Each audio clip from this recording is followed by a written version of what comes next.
मुंबईतील ऐतिहासिक air India इमारत आजपासून शासनाच्या ताब्यात. मंत्री शिवेंद्रराजेंकडून पाहणी.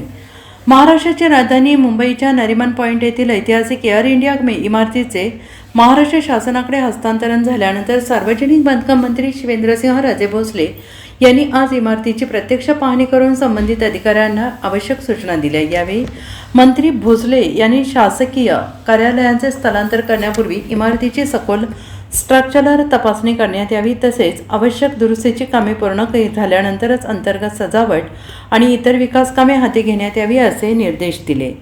कामाच्या गुणवत्तेबाबत कोणतीही तडजोड न करता दीर्घकालीन टिकाऊपणा लक्षात घेऊन सर्व दुरुस्ती आणि नूतनीकरणाची कामे करण्यात यावीत असे सांगत त्यांनी विद्युत यंत्रणा, फिटिंग्ज आणि इतर तांत्रिक सुविधांसाठी उच्च दर्जाच्या साहित्याचा वापर करण्यावर भर दिला. इमारतीच्या मुख्य प्रवेश भागाचे महाराष्ट्राच्या वैभवाला सध्याचे आकर्षक आणि सुशोभित स्वरूप विकसित करण्यात यावे, यासाठी देशातील नामांकित वास्तुविशारद आणि तज्ज्ञ संस्थांचे मार्गदर्शन घेण्याच्या सूचना त्यांनी दिल्या.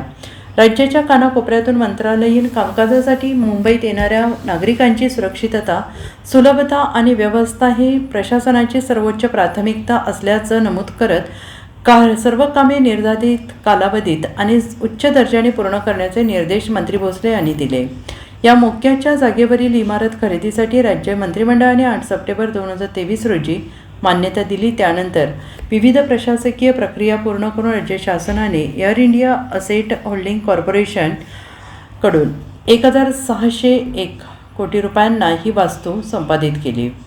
सार्वजनिक बांधकाम मंत्री शिवेंद्रसिंहराजे भोसले यांच्या मार्गदर्शनाखाली सार्वजनिक बांधकाम विभागाने आवश्यक निधी अदा केल्यानंतर 2 जून 2026 रोजी ही इमारत अधिकृतपणे महाराष्ट्र शासनाच्या ताब्यात घेण्यात आली.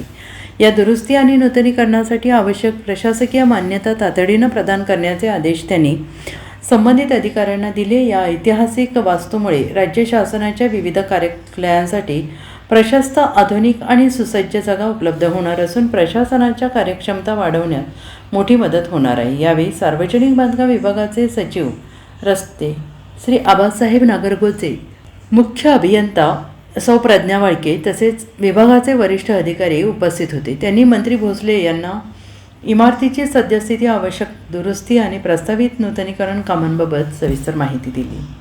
Bureau report, SBN Marathi, Mumbai.